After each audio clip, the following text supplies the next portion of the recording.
And welcome to another episode of Just a Bit Outside. I'm your host, Steve Ely, and along with me, as always, my co-host, Wes Cook. It's fuck Dallas week. It is Fuck Dallas week.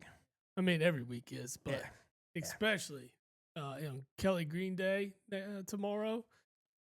Get to beat up on a injury-riddled Dallas team, hopefully. With the great Kenny Pickett. It is Kenny Pickett. I mean, I'll tell you, we didn't lose last week because of Kenny Pickett. No, you didn't. No, we had our opportunities and we squandered them.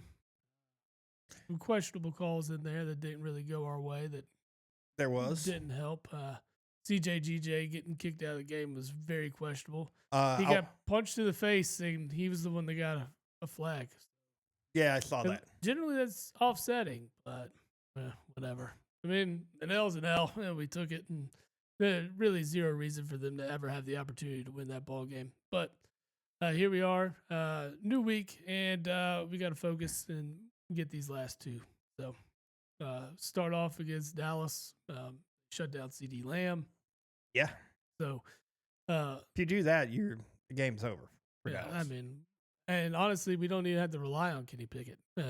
Dallas can't stop a run, and we have the top rusher in the league right now. So you want to let him try to break a record in 1 week. I think he's 268 yards or something like that away from the record. Yeah, but this is where Arthur Smith's going to get cute. He's going to make Kenny Pickett throw the ball 40 times. Okay. It will be, though. Against what secondary? I understand that, but at the same time. I mean, it's fine. I mean, as long as you keep throwing the ball to AJ and Calcaterra and Devontae Smith, just spread the love. Because, I mean, you have to, if you're going to load the box, you're going to be in a lot of single coverage, and AJ loves it. Oh, I know. And Devontae can burn people. Oh, I'm not disagreeing. I mean, getting the ball there with Kenny Pickett is a different scenario. Yes, that's what I'm saying. Yeah, I'm not doubting anybody's talent level as far as AJ Brown, Devontae Smith. Not doubting the talent level. I'm just saying, talent level I'm doubting is Kenny Pickett's. Yeah, I mean, he's a Philly guy. He grew up a Birds fan, so it's like I'm rooting for him. Of course, I'm going to root for whoever's back there under center for. Oh, I know. But specifically for him, I mean, he's getting to live that lifelong dream, right? That's crazy. Yeah. He's playing for the team he grew up cheering for, and I mean, I would want nothing more than that. Michael Parsons wants nothing more than that. Lord.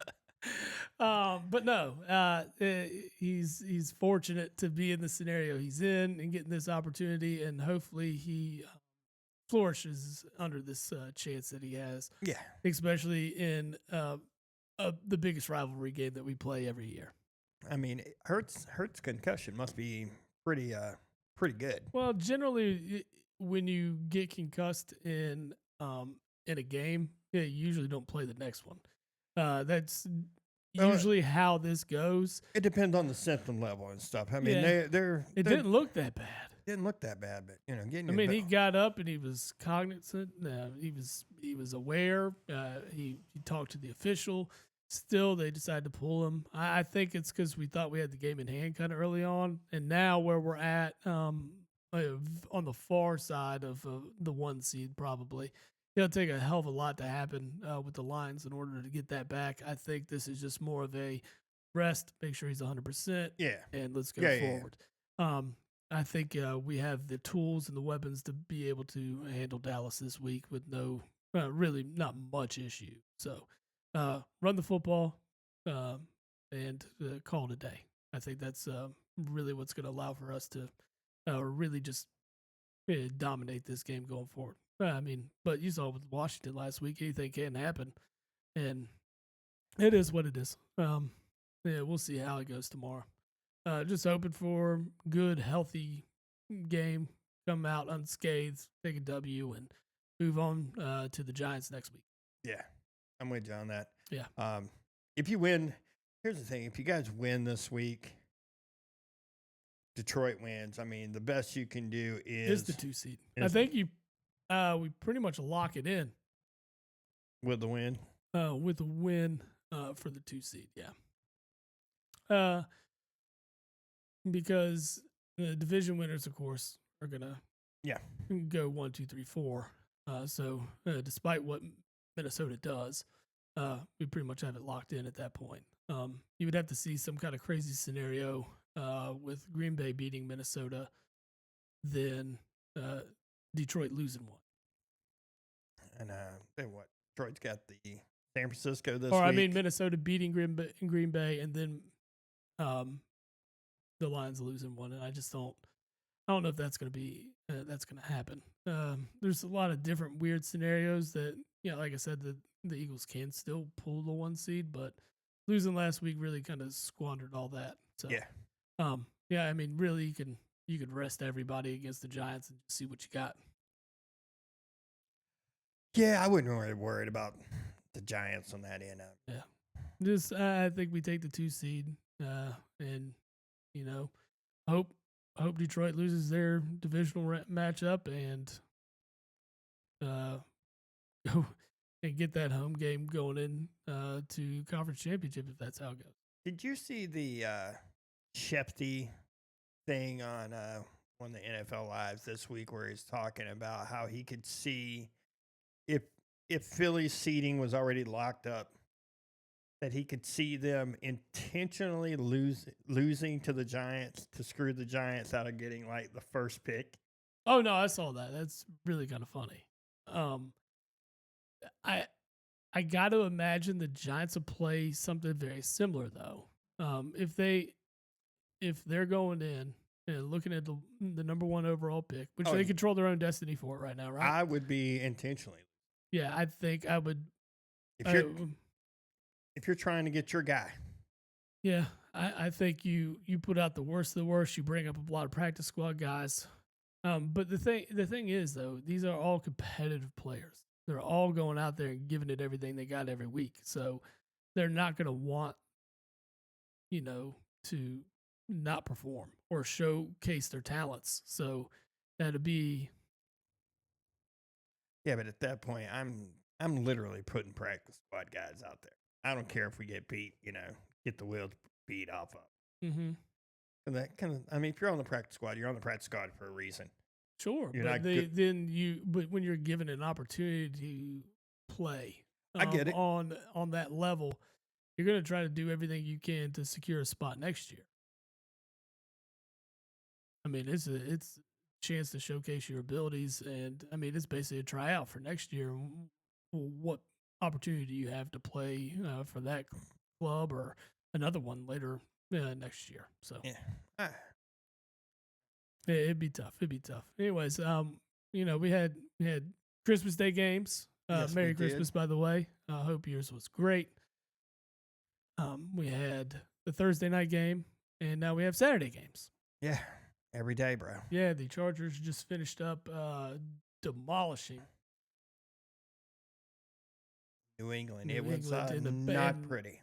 And yeah, it was rough. But in New England too. That's what's crazy. Yeah, they did not show up for this game today. Yeah, they're on a little Christmas hangover. Guess I don't know what New England just doesn't have any talent.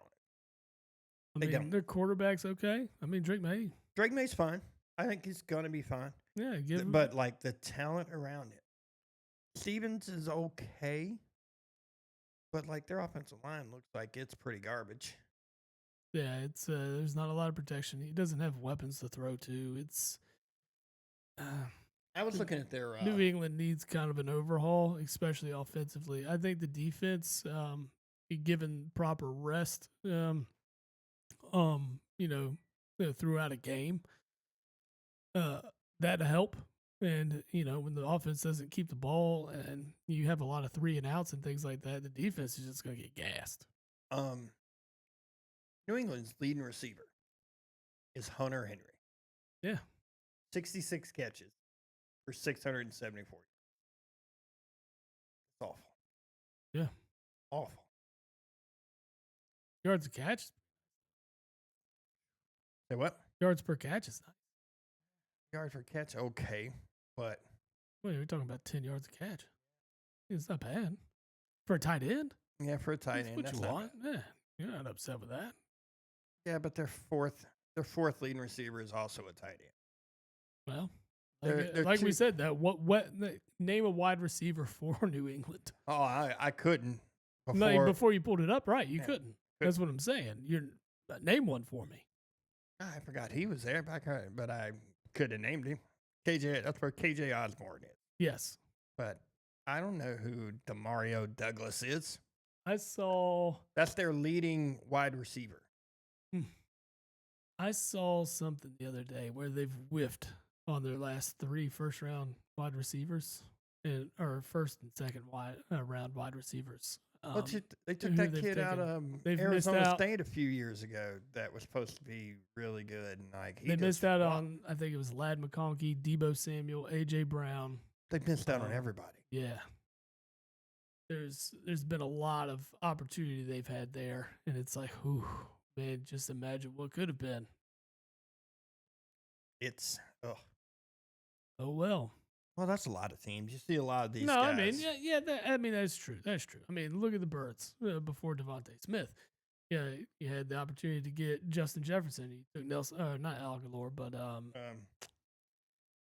Rager, Jalen Rager. Yep. Yeah, and everybody's like, "Oh, it's Justin Jefferson." You knew the pick was coming, and then whatever reason, Howie decides we're gonna go with Rager here, and I mean he's still in the league, but pretty much flamed out. He's not a first round talent. He isn't Justin Jefferson, considering now I've seen. Well, yeah, when you see Justin Jefferson become the best wide receiver in football. Yeah, I saw a redraft of that draft, and I think Jefferson went second or third. I may have sent it to you. I can't remember if I did or not, but it's like that entire draft was like really changed up. That draft actually had Carolina taking Jalen Hurts in the redraft, which isn't terrible. No. Like it was pretty, the redraft itself was pretty crazy. I don't know. But yeah, the Christmas Day games were interesting for about 5 minutes. Yeah. And then that was both of them. A combined 5 minutes of interest. The combined. Yeah. When KC was up and Pittsburgh drove, and then they scored the touchdown, and it was called back, and then they proceeded to lose like 15 yards in penalties right after that to essentially have to punt. That's when that game ended for them, to be honest. Mm-hmm. And I don't think Houston ever was in the game. When it was 0-0, that was the most they were into the game. And then it was all downhill from there. Yikes. Well, I mean, I watched a good chunk of that one, and I finally, I'm done. I'm done. Houston is awful. What was the worst game so far? Was it the Baltimore Houston game, or was it the Seattle Chicago game on Thursday night? That is definitely the worst. Anytime it's 6-3 and that was the halftime score. Yeah. And you're forced to just watch that second half because there's nothing else to go to. I mean, Thursday night football has been brutal. The matchups that they select to put on Thursday nights have been awful. They've just nah. I mean, really, the only reason it gets watched is because it is the only football that's out there. Yeah, it's the only NFL on Thursdays. Yep. I mean, it's the only football that you can watch on a Thursday. I mean, of any high level, right? I mean, yeah, sometimes you get those weird MAC conference or game. Yeah, there's always football on Thursday. AAC games and things like that. I mean, yeah, there's that Thursday football, but really, Thursday night football, you look at the NFL and that's it. That's what's there. That's it. And only thing worth betting on Thursdays, at this point in the time of year, I mean, NBA you can mess around with, but there's not even really that many college basketball games because the turnaround. You have Monday, Tuesday night games, and then you have your Friday and Saturday games. Yeah. Yeah, but at the same time, we're also in like, I mean, there's some college basketball going on right now, but this is usually Christmas break. Yeah, I mean, you usually get some cupcake matchups in there. You don't have high level matchups because there's long windows of time before teams play. Yep. You know, Kentucky's on a 10-day break right now, so they don't play again until New Year's Eve. Yep. And they played last on the 21st. So who they play New Year's? Brown, I think. Yeah. So yeah, I mean, like I said, these games are no one really cares to watch. They don't have a whole lot of attendance because, of course, all the students are gone, things like that. So, but the thing is, after New Year's, then you're getting into the nitty gritty of college basketball season because now we hit conference play. Yep. And this is what matters. This is what builds teams. This is how how the college basketball season unfolds. Yeah, the non-conference slate is great and everything, but conference schedule is where it's at. Yeah. And this is when it picks up because football there's less and less once these teams are eliminated. Yeah. And you just have the playoff matchups. Yeah, January is usually where I start to watch more college basketball. No, I mean I've watched. I watched some. Watched a lot of Kentucky already. It's just, I get super interested when conference basketball starts, or conference games start picking up. Though it's the Brown game. It's 2:00 on New Year's Eve. It's like right smack dab in the middle of the day. Weird, but I get it. So we'll pick that up, of course. Yeah, I'm sure. And really get into the deep part of college basketball as always. Yeah. Man, we got the Pop-Tarts Bowl's on too. That is Iowa State and Miami. That is a high-scoring affair. There is 11 minutes left in the second quarter, and it's 28-21. So, if anybody took the over, I'm sure they are loving it. You always take the over with Miami, bro. That's true. I wonder what because they can score and they can't stop anybody. Yeah. Let's see. I'm gonna have the opening odds. Yeah, the over/under was 61.5.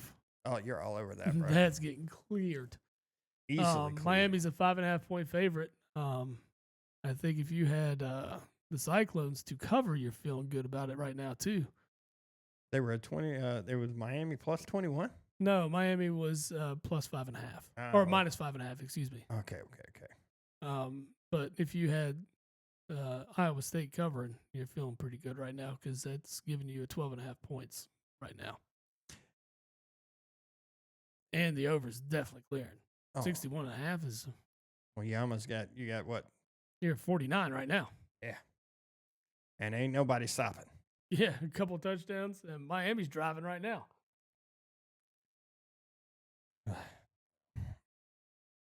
So, but let's get into the slate of NFL games for today.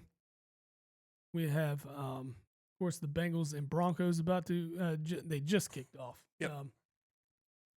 We got 9.5 or about 9.5 left. Cortland Sutton. Mm-hmm. Maybe a little pass interference from Newton there. I'm not sure. But they're going to settle for a field goal here. I mean, if he's turning looking, I can see where they make it a no call. I didn't see him turn. I think that's their issue. The Bengals defense we know is god awful. They're atrocious. Bo Nix has that offense rolling pretty well. Broncos defense is pretty solid, but when it comes to the Bengals offense, it's one of the best. It is one of the best. And here's the thing. The Bengals have a chance to get into the playoffs. In order to do so, they need to win both of these games they have left. So they got to beat the Broncos today. They need the Broncos to lose to them today, of course, and next week. And they get so, and the Broncos have Kansas City next week. Be interested to see with Kansas City wrapping up that number 1 seed. Do they really play anybody next week? Yeah. Do they try? I can't imagine Mahomes sees the entire game. I'd be shocked. I mean, you'd gain nothing from a W here. You're not gaining anything historically. You're not trying to go for the undefeated season. Right, you've already taken the L. Yeah. So I mean, I wouldn't honestly. there's It wouldn't. nothing, literally nothing to play for, except for beating a division rival. It wouldn't surprise me if they set a couple of guys down next week. Yeah. I mean, you don't need Mahomes getting hurt over something stupid. Oh. You don't need Kelsey getting hurt over something stupid. No. Jones, yeah. McDuffie, some of those defensive guys. You don't need those guys. Yeah. Pacheco, any of them. No, they all need to sit. Because literally, like we said. Yeah, there's no. But what's the night game tonight? Is it Arizona and the Rams? Rams and Cardinals. Yeah. Ooh. Rams at home. Not that it really is ever a home game in L.A. I guess maybe against Arizona it could be. Yeah, against Arizona it could be. Rams are fighting to lock up this division, so I like the Rams. The Rams have looked really good. Not bad. In the late part of the season now that they're finally getting healthy. They're healthy. I mean, and the Cardinals are 1-5 or 1-4 in their last 5. Yeah. And the Rams have won their last 4. And one of those games was against Buffalo. Is the Call of Duty stuff coming back now? Yeah, it is. I guess so. It's in full force. It's in full force. Yeah. I mean, but this Cardinals team lost to the Panthers last week in overtime. Yeah. Yeah. Trying to figure out when did Hubbard get hurt to be like, he scored the winning touchdown last week. Yeah. And now he's on the IR? I don't know what happened. It's weird, right? Yeah. It's like, let's just take that L. Yeah, I think that's. Let's go ahead and let's take these L's last couple of weeks. Let's see if we can move up into that first pick. Let's get us the best pass rusher in the game coming out next year. Let's figure something out. No, I mean, because defensively, that's what they definitely lack. I mean, there's a lot of holes on that Carolina team. There's a lot of holes. That could be what you're looking at there. Yeah. I mean, because you're looking at Hubbard he's a number 1 back. He played great this year. Yeah, you could leave Hubbard. I'd say keep him. I mean, you just paid him, right? And I mean, you go say bye to Miles Sanders probably. Yeah. They just drafted the kid from Texas too. Right, that too. I mean, he's been banged up all year, but you got a solid 1-2 punch. Yeah. Hopefully, I mean, it just depends, but I think you look at the running back, you're pretty secure there.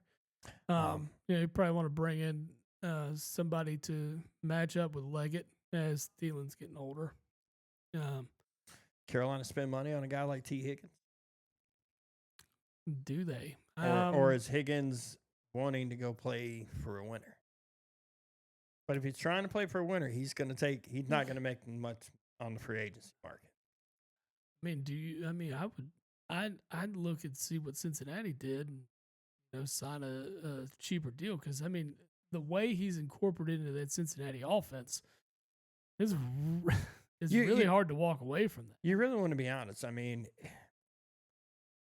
Jamar Chase is better.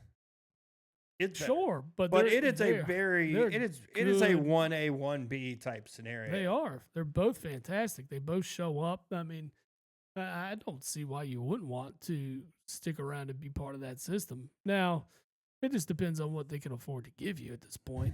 Yeah. I mean, how much of a discount are you willing to take? And, I mean, Cincinnati can't pay number 1 money to him and Jamar Chase. No. It's just not a possibility. Considering they're paying Burrow, too. Yep. Man, I don't know. Well, what do you think with the way that offense operates? I'd say you have the opportunity at running back to go get a guy like Miles Sanders cheap next year. I mean, you got to imagine Miles Sanders hasn't really got the opportunities to run the ball because of what Chuba Hubbard's been doing. They gave him some opportunities last year, and it didn't look good. Well, that offense didn't look good last year. So, I mean, what do you expect? I mean, he had opportunities this year, and Hubbard beat him out for the job. Yeah, I'm not, but that's more to Hubbard, right? But if you're Cincinnati, with what they've done and Brown had a fantastic season for these guys. Yeah.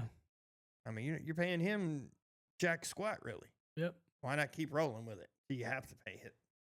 Think about that guy. I mean, he's played just fine. I'm just saying, you need to do slightly more offensively for bang for the buck, I guess is what I'm thinking for the Bengals here. I got you. Anyways, back to Rams and Cardinals. God, we good tangents. Yeah, that's what we do. But let's see. Rams are 5.5-point favorites. They opened at 5.5 points. They're up to 6.5 now. So they're taking the money right now. Over under is 48.5 in this game, and that's the same as open. So, I could see both teams scoring. Yeah, I like the over in this. We'll find out tonight, I guess. Well, we'll see. I mean, neither defense, Cardinals defense isn't very good. So yeah, Stafford's got his weapons back. You got some good opportunity here. Yeah, maybe we'll see. I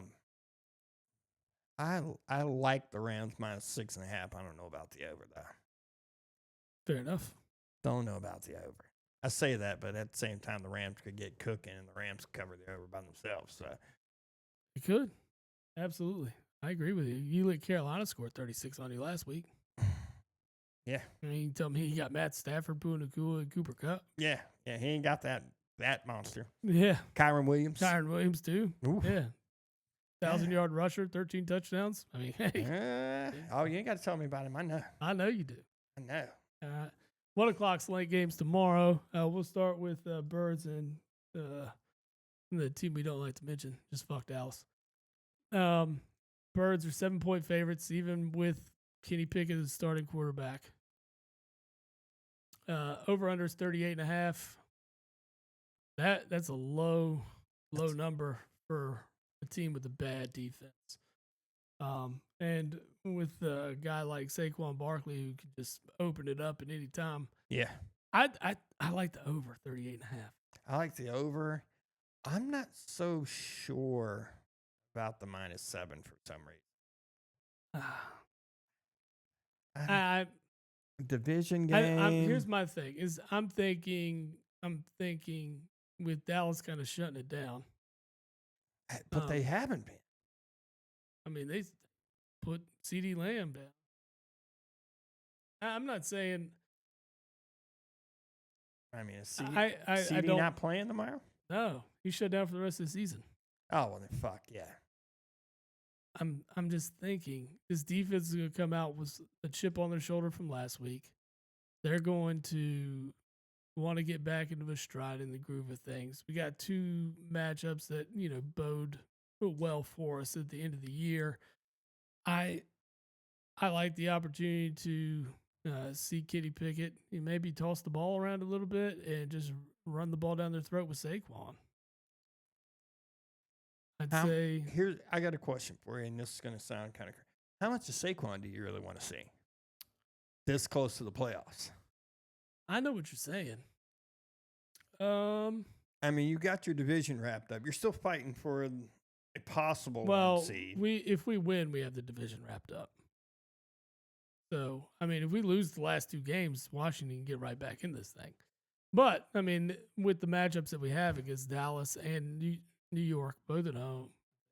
Yeah, I think both of them are home. Yeah. What do you really? Yeah, I mean, I get it. I mean, I just don't. There's not. They shouldn't squander the opportunity to wrap up the division. Now. But if you get up big against Dallas, I think you pull him, you set him down. You don't play him against the. I mean, yeah, absolutely. I mean, this rushing record would be cool and all, but I mean, you just get to a point where it's comfortable, and you can rely on the defense to make the stops, and you do what's best in the health of the team overall, not just Saquon, but A.J. Brown, Devontae Smith. I mean, you got to look at Calcaterra too, because I mean we're riding him at tight end right now. Yeah. So, and how long do we need to go with Kenny Pickett? I mean, because we might have to roll Kenny Pickett out next week, and he had a rib injury this week that he's going to be playing through. So, I'd say we want to stick to what's going to keep us healthy, especially going into next week too. Yeah. I'd like to see this one get comfortable early, make it a relaxing game, but the Birds never do that for me. So, And here lately, it's been a little on the rough side of that. it looked good early. It looked good early last week, but then shit hit the fan and a lot of bad breaks, and things just didn't go our way, and ended up losing a game that would have won us the division last week, where we could have been a lot more fortunate to sit some guys this week. Yeah. But they made this one meaningful, so here we are. Yeah. I'm going to take the Birds to cover as well as over 38.5. I didn't realize the CD Lamb thing. No, CD shut down. That just showed you how much I paid attention. I haven't paid attention very much at all. I've been a bad sports podcast guy this week. Yeah, good job. Hey, man. You got one thing to do, buddy. It's holidays. Can't even do it. Holidays. I concentrated on the one other thing that I like to do the best, and that is eat. Eat, drink, and sleep. Yeah. I hear you. And I did all those really well. Good. A+ on the scorecard for that, huh? Yeah. Jets at Bills. Bills are 9.5-point favorites. Over unders 45.5. Oh, I like the Bills to cover. Jets are trash. I mean, how meaningful is this game for the Bills? It's not really. It's not. I mean, they've got the 2 seed pretty much wrapped. Yeah. They've got the 2 seed wrapped. Come out. If they jump on them early, it wouldn't be. I don't think you play Allen the entire game if they get them early. Yeah. I mean, I'm in like, hey, let's save guys for playoff mode. I don't care about like once you got your seeding locked, there's no point in putting your guys in. I agree with you. Harm's way. I mean, I like the Bills money line here. It's not gonna pay out much, but it's a good thing to toss in on a parlay. Raiders and Saints. Raiders are 2-point favorites on the road here. Aiden McConnell under center. 37.5 is the over under. Under. I like the under and Vegas to cover. You like Vegas to cover? The 2 points. I mean, I could see it. I mean, we've seen New Orleans offense with Spencer Rattler, and it ain't great. No, it's hard to watch. It is super hard to watch. Yeah, let's say, I like your choices there. Stick with that. Not much to talk about that game anyway. No, it's not. It's trash. 1 o'clock game. Colts at Giants. Colts are 7.5-point favorites. 40.5 is the over-under. I mean, I like the Colts to cover. I mean, yeah, who's not covered against the Giants right now? Yeah. Everybody is covering against the Giants. Yeah. Panthers are on the road at Tampa Bay. Tampa Bay's 8-point favorite. 48.5 over-under. I need Baker Mayfield to have a big game tomorrow. I'm in my our fantasy football league's championship, and you are. Baker would be a big game out of Baker would be phenomenal for me. 25-point game out of Baker would be wonderful for you, sir. Yeah, that would get me very comfortable with my opportunity here to take home the title. So fingers crossed for a big Baker game against the Panthers. Luckily, they are in Tampa Bay. That bodes well for the performance of Baker. He does pretty well when he's. Yeah, I like Tampa to cover tomorrow. Carolina's not really playing for a whole lot. Yeah, I mean, this is Tampa's opportunity to go ahead and lock up the division as well. Yep. So, you want to lock up the division, this is how you do it. That's it. That is it, sir. Take that W there. Titans at the Jags. Jacksonville's actually a point favorite here. You really look at it, the Giants really could F up everything. The Giants go out and win one. You got a slate of 3-12 teams. I mean, really, do you see Jacksonville or Tennessee wanting to play for a W with the opportunity? I mean, the Browns even, because I mean, you're talking about the Titans and Jags are a point favorite. 39.5 is the over-under in that game. I mean, not that the Jaguars need the one pick. I think you're going to stick with Trevor Lawrence no Oh, matter they're what. sticking. Yeah. Yeah. But the Titans probably might want to go quarterback. Dude, if I'm Jacksonville and you have the opportunity to get it, this would be the year to get it because one of these idiots behind them is going to want to trade up for it. Mm-hmm. You can get you a couple extra picks out of it. No, that's a good point. I mean, not that you want to try to lose or just try to for that reason. Yeah. But it's if you've got your guy, you don't really need to trade. You don't really need a quarterback. I mean, you could take the best available player, but if you know one of these teams are wanting one of these guys. But I mean, that's a good point. Question is, I don't see the Giants winning a game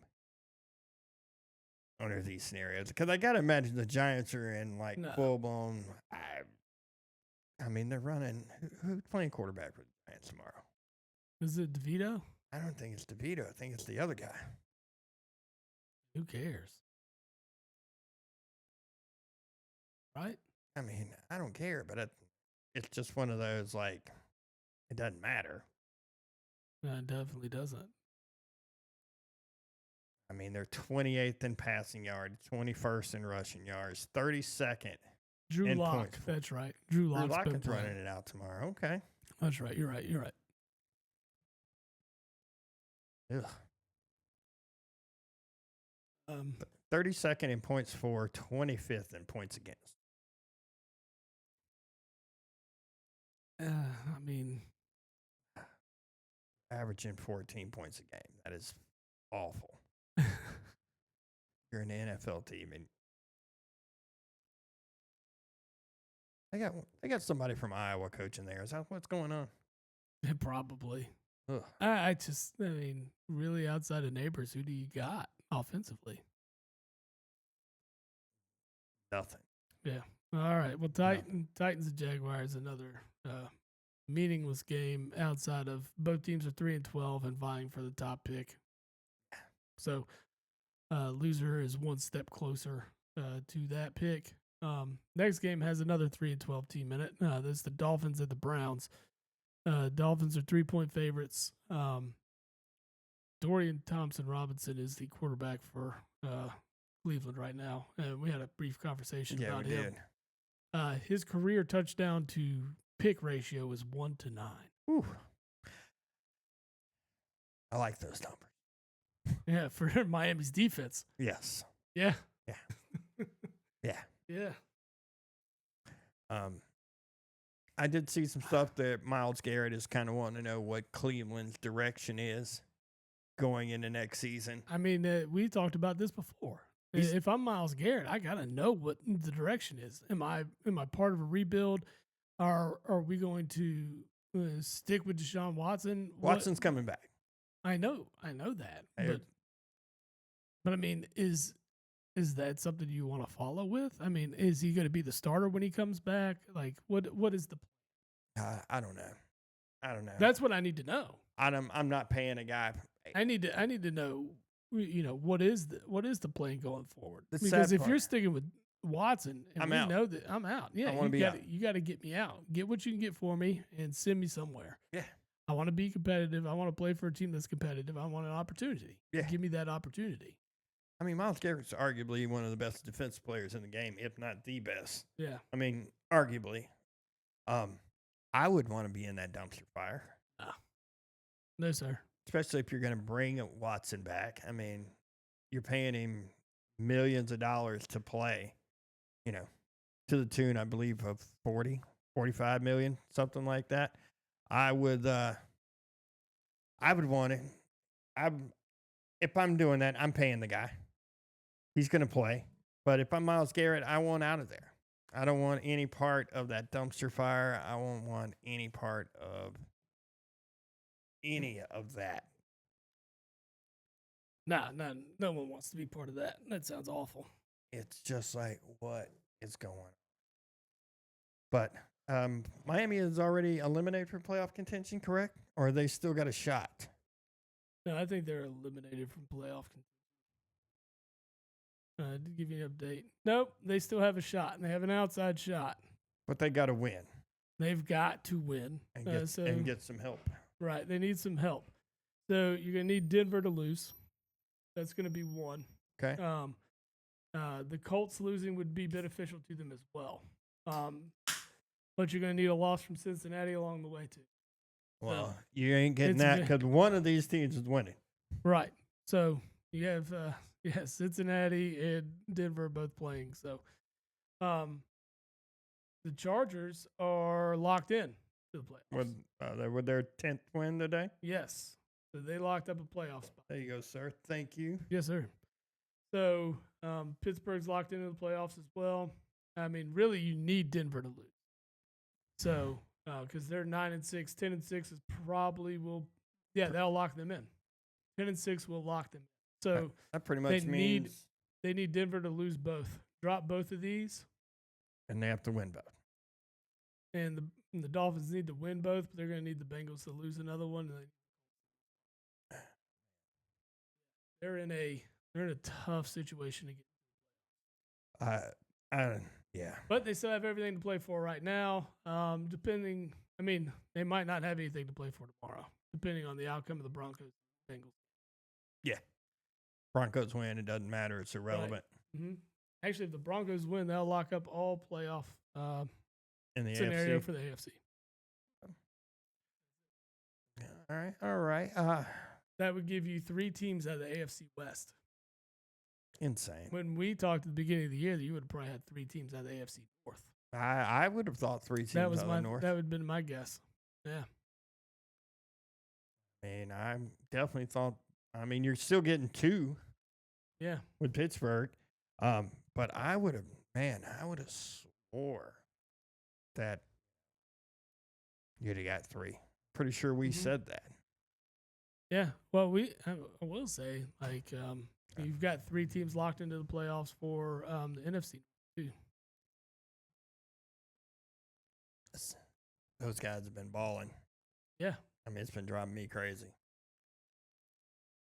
Yeah. So you've got rough when you're rooting for a team who has a fantastic record and got 2 teams above them with better record. I think when you look at it, if Washington wins this week, they will lock a playoff spot. Yeah. And then you'll have just the division winners of the NFC West and South. Of course, the South's going to come down to. Yeah. So they're both actually last 2, both Tampa Bay and Atlanta. The Rams, with a win this weekend, should lock up the NFC. I think so. I think that will do it for them because I think they have the tiebreaker tiebreaker over Seattle. Yep. Yes. So, yeah, the Rams win and they're in. Well, that gives them a ton to play for, which I got to imagine they're playing for the win anyway. Of course. So, but, you still have the outside chance of the Seahawks or a wild card even out of the NFC South if Washington drops the last 2. Yeah. So there are opportunities around the board still. It just depends on how Washington turns out this week. And they got this week. They play Monday night. The Falcons. So the Falcons have everything to play. Ooh. Man. 425 game tomorrow is important to you. It is very important to me. It could playoff seeding's big. It could. We're still a while. It's still for a wild card. Lock the wild card spot, so you got that. But playoff seeding comes in. Yeah, it would move us up a seed. It'll help because you'll still have the chance to overtake the Vikings. Yeah. God, man, they got the Vikings favored by 1. Yeah, Vikings favored at 1, but they're a 1-point favorite at home, which basically means neutral site game or home game for the Pack. Because usually Pack they say a home field advantage is 3 points. Yeah. So that's says a lot about the Pack and what the Pack had to play for. The way the Packers have been playing lately, I like the opportunity they have. I'm taking Pack money line. Yeah, I'd take the Pack money line. Absolutely. I think Green Bay is going to win this one. The over-under is a little much for me at 48.5. I think you're probably looking at something like a 28-20 game here.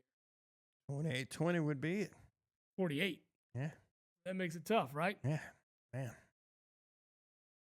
Most expensive ticket of the week, looks like, for the weekend matchup anyway. $285. Yeah. If Dallas was worth a shit, it'd be that would be a big ticket game. That'd probably be your big dollar game. Falcons at the Commanders tomorrow night. Like we just talked about, that one has a lot of implications there. Falcons are rolling with Penix. I like Washington covering 3.5 here. I do too. Yeah, I think the Commanders are going to go ahead and wrap up their playoff. I like Washington in 3.5 and the under. Under 46.5. I mean, I just don't think I don't see Washington put that amount of points. Well, I don't see Atlanta putting up. Well, I know, but that's what I'm saying. You're going to need a lot of points out of Washington. I don't see Atlanta putting them up. Yeah. I don't either. Atlanta's defense has played great lately, but the two opponents they've had really aren't the best offensively, so that would say a lot for them. However, the Falcons have squarely put themselves in a playoff opportunity spot, so we'll see how that goes. Monday night game, Lions travel across the country to San Francisco. Lions are only 3.5-point favorites on the road here. I like it, though. I do, too. I mean, San Francisco's done for the year. They got nothing to play for. All their running backs are just beat the hell up. Yeah. Yeah, you like the old meme I said to you, huh? Yeah, it's true. One of the most dangerous jobs is being a running back in Shanahan's offense. Yep. Yeah. Especially this year. Jesus. Yeah, they've gone through 4 with they've been on IR at this point. Yeah. That's crazy. Yeah, so give me the Lions. Lions are undefeated away this year on the road. Both of their losses have come at home.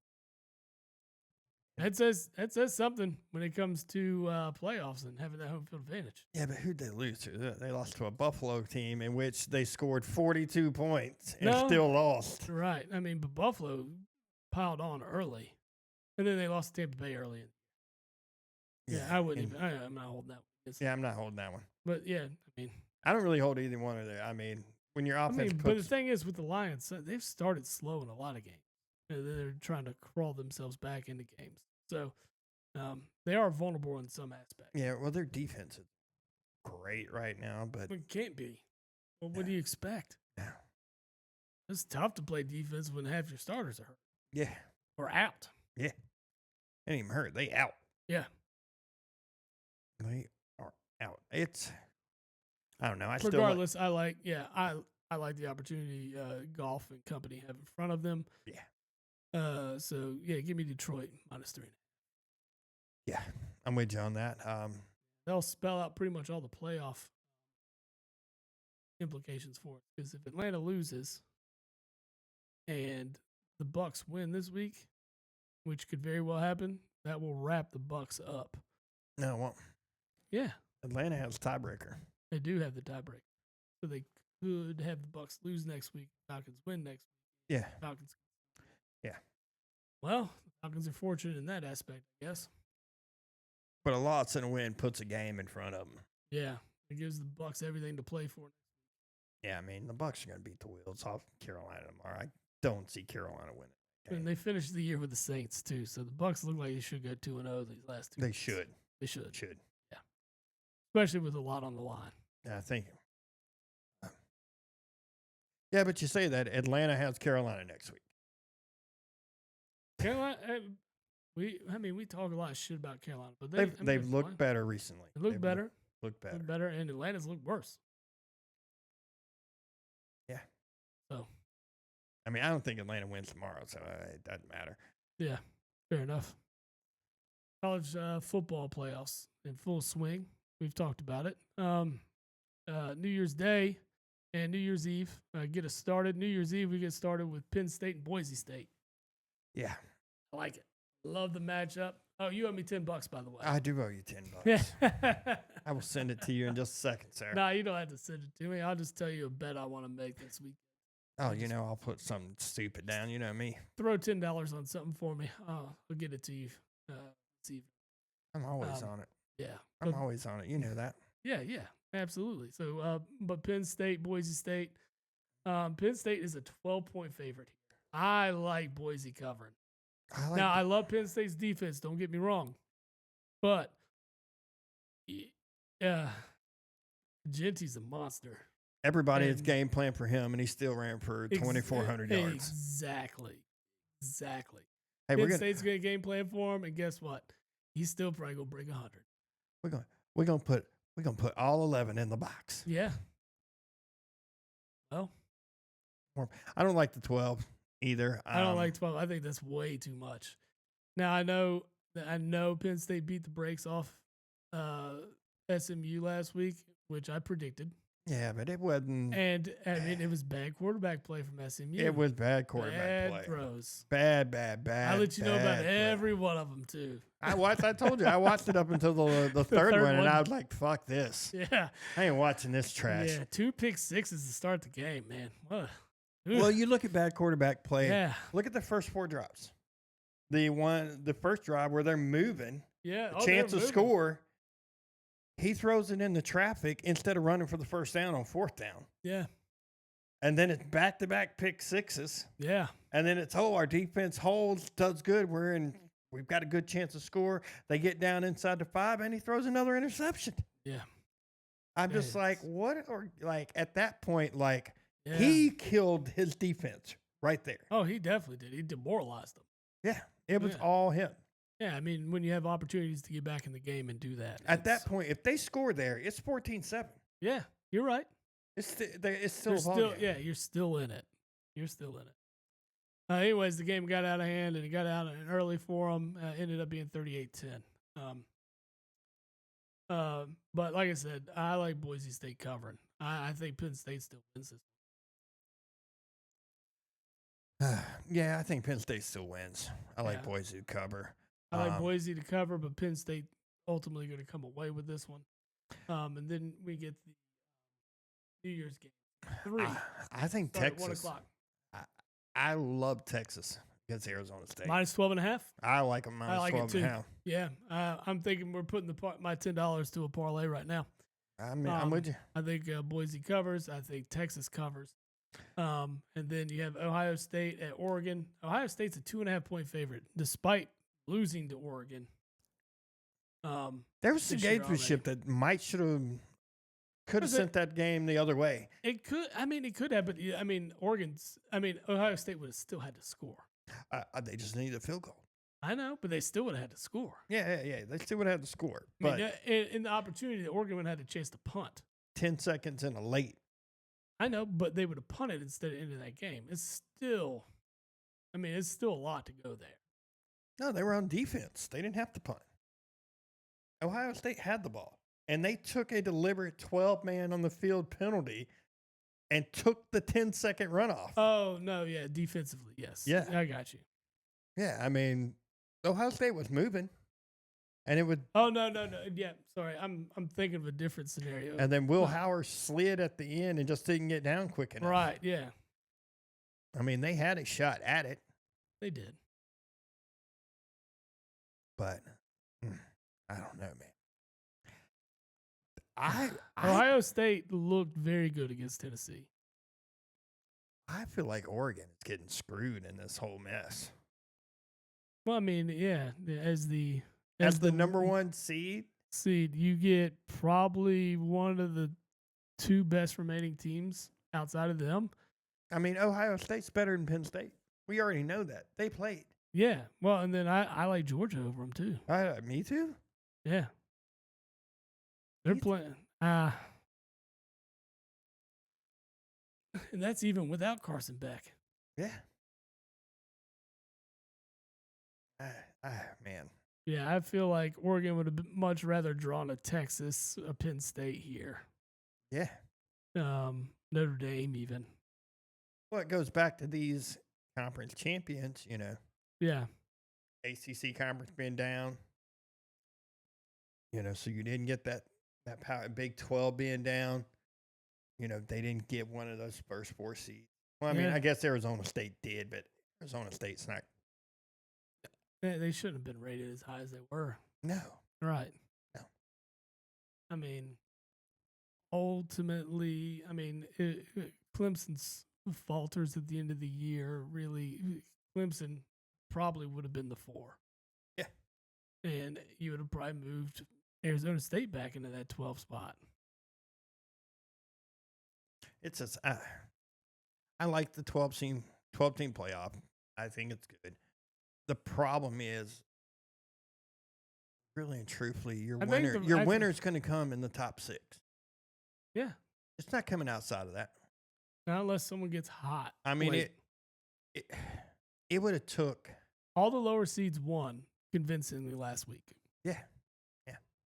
That's why I thought maybe an 8-team playoff was probably right where you wanted to be. No, but what they did is they freed up the opportunity for them to look at putting a 3-loss Alabama in. Well, you get 3-loss South Carolina, which would have been better probably than Arizona State, Clemson. But I mean, Tennessee really didn't make a valid point for anybody, unfortunately. No, they didn't. These being road games do make it a lot more difficult, right? I don't really like. What if you were simply to switch Ohio State and Tennessee and they played in Neyland? I'm not saying it's a loss for Ohio State, but I'm telling you that home field advantage for Tennessee would have been there. I don't like the home field advantage in that. Yeah. I don't like it. I think it should be neutral site all the way through. Yeah, I agree with you there. I like the neutral site opportunities, but it does give that playoff feel for once in college football that you've never had before. What that really is, it's just sucking Notre Dame's cock is what it's really doing. That's all it's doing, because Notre Dame can't be any higher than a 5th seed. Yeah, they can't. Cannot be any higher than the 5th seed because they're not They're not in a conference. Right. And so that's like, well, that's going to force them to go. Oh, they'll bench. I don't know. They've got no reason to go anywhere right now. Except money.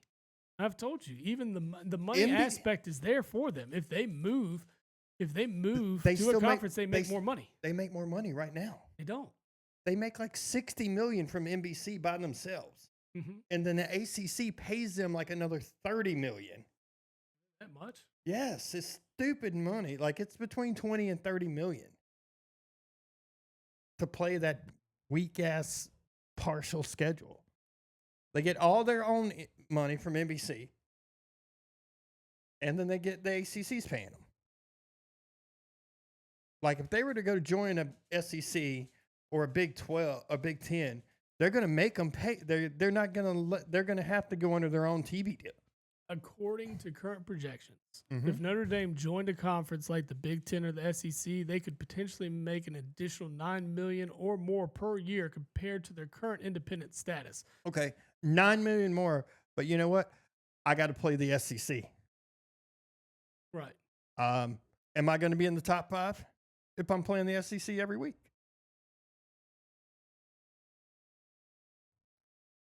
I mean, not consistently. But that's because they're already given the benefit of the doubt as it is. That's what I'm saying. It's only $9 million more to join that conference. Why not and in that logic, why not stay independent? Keep playing my shit ass schedule. Keep all these historic rivalries going. But they don't matter anymore. They don't matter. You and I agree with you on that. Like, I don't give a fuck that they play all the Armed Forces Service Academies. I don't care. Don't care. I need to see them play somebody better. I mean, their schedule this year was supposed to look a little different. Florida State wasn't what Florida State was supposed to be. But, like, their ACC opponents were who? Louisville? Played Louisville. And Florida State was supposed to be their other team. That's it. Yeah, well, yeah. They played Stanford, Georgia Tech, Florida State, Virginia. They did play one SEC school in A&M early, but then they turned around and lost to Northern Illinois. Matter of fact, they paid Northern Illinois to come to their house and beat them. Wow. But I mean, that's what I'm saying. Money wise, I mean, yes, you could make $9 million more off a TV deal, but you're not playing for a national championship. Are they? I don't know. I feel like you see a team like Georgia that's competitive in the SEC every year, despite whatever comes up. Georgia's way better than Notre Dame. I know that. They're only a 1.5 favorite. I don't know how. You know why they're only a 1.5 favorite? Because Carson Beck. Yeah. All right, I got Georgia covered. I mean, Notre Dame's not beating Ohio State. No. They're not beating Oregon. I'd be shocked if they could beat Penn State. That would be a better ball game. It would be. But we're probably not going to get to see it. You're going to probably see, like I said, the way I'm predicting it, it's going to be Georgia and Penn State. Think Penn State beats Texas?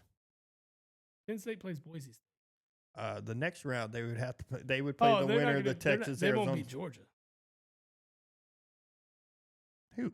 Penn State, Boise State winner plays Notre Dame, Georgia winner. No, they don't. Yeah, Texas, Arizona State winner plays the Ohio State, Oregon.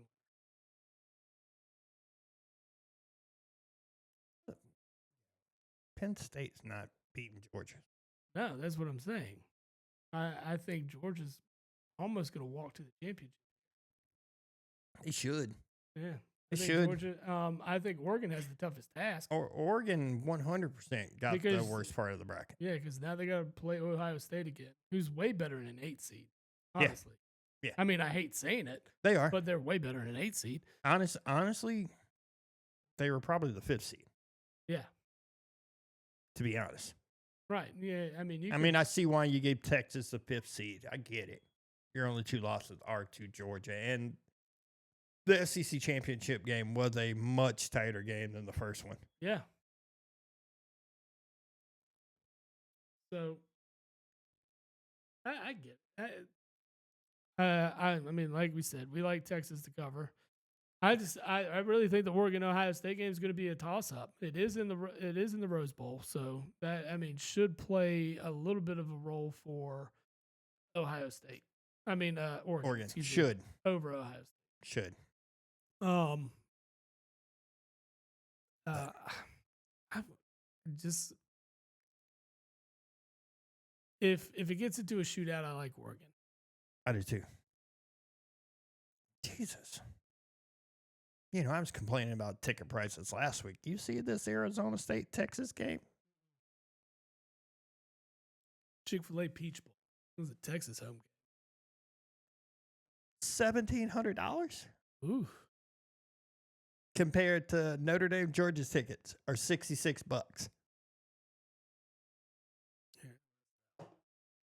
$6. Well, yeah. What, for Penn State, Boise State? No, for Georgia Notre Dame. That's weird. That's the Sugar Bowl. I'm sitting here looking at it. Huh. I mean, that's close enough to both teams. Right? I mean, why not? They're just trying to keep Arizona State fans from being able to afford to go to the game. It's going to be all Texas fans in Atlanta. Well, obviously. Yeah, but literally. But like Louisiana's not an awful distance from either Athens or South Bend. It's a Superdome. Yeah. $66? It's weird. I pay $6 to go sit in the nosebleeds for that game. Yeah, why not? I ain't paying $1,700 to go sit in the nosebleeds for Arizona State and Texas. No. Fuck, I'd pay $81 to go see Boise State and Penn State. Yeah. I'm definitely gonna be in on that one. I like Penn State to get it done. I don't think they cover that. 12's a lot. 12 is a lot. Defense is good, though. Well, when the quarterback's throwing the ball straight to you, it's good.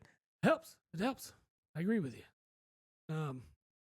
So, really, what's your prediction? Oregon, Ohio State. Oh, my God, dude. Originally, I picked Ohio State. And then last week, I never really changed who I thought was going to win it. I just said it's hard for me to pick them.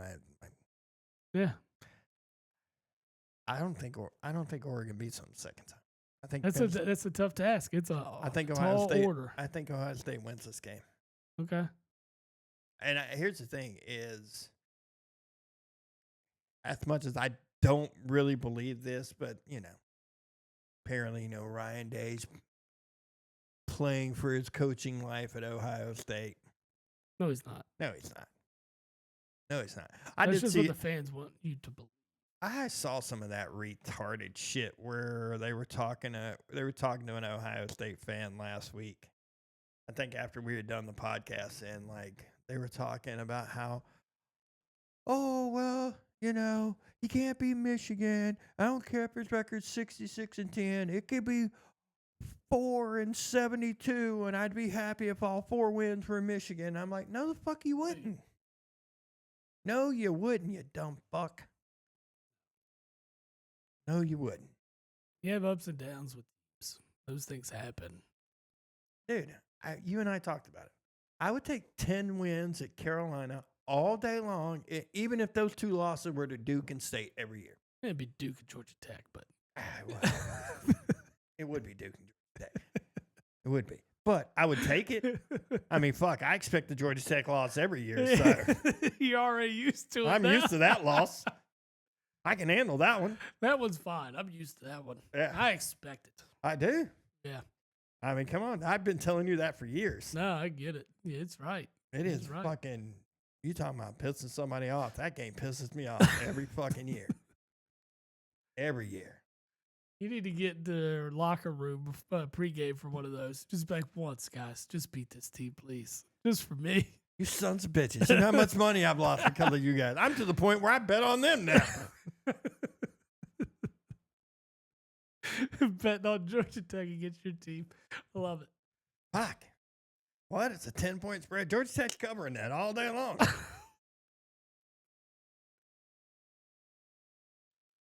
So you're taking Ohio State? I think I am. Okay. I mean, I really like Oregon, but I'm taking Ohio State. After watching them beat the same top 5 team twice in a year. It happens. I mean, Georgia did it to Texas. I understand. I'm going to take Oregon just to be devil's advocate. Because I think we're probably looking at a shootout because Oregon's offense is just potent, right? I'm going to take Oregon money line. I mean, there's something about this Ohio State team in the playoffs, though. There's something clicked last week. Yeah. Against Tennessee, and Tennessee was never Yeah, I mean, you got me dancing the line thinking they're going to cover 2.5 now. I mean, they got a chip on their shoulder from losing to Oregon already. Yes. Hey, I'm going to take Ohio State. I'm with you. You're going to roll with it? Yeah. We're going to throw that in the parlay? Yeah, let's make a parlay for Boise to cover. Boise to cover. Penn State money line. Well, yeah. You can still do Boise to cover Penn State money line. Yeah, that's fine. So we're gonna make it a 5-legger essentially. Georgia to cover 1.5 points. Yeah.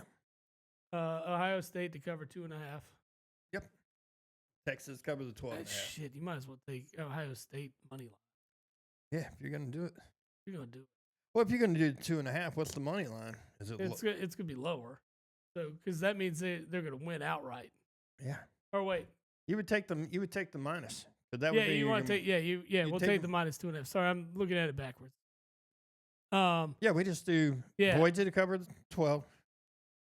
Texas cover the 12.5. Ohio State to cover the 2.5. Georgia cover 1.9. I like it. I like it too. I hope we come back next week and we look at this and we're like, yeah. Yeah.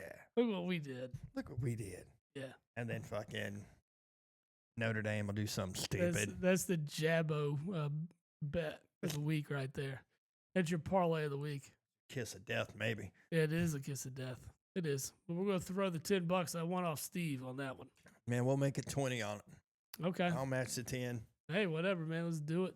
And then we'll split the winnings. I will put it together here shortly. Okay. Good. Let's get it while these money lines stay where they're at, or where these bet lines are. Man, what do you think of the Ole Miss by minus 17 over Duke? Kind of like it. I don't like it too, considering Duke's quarterback jumped in the portal. Yeah. And then they got the number one quarterback in the portal. Yeah. Weird. How the hell is Duke managing that? Well, that's probably why the guy went to the portal. Well, I mean, he played at Tulane. Yeah. What else you got? You want to talk any more about these games? Oh. Games going on tonight? I don't really have much, really. We do have Colorado and BYU in a Big 12 matchup in the Alamo Dome. In the Valero Alamo Bowl.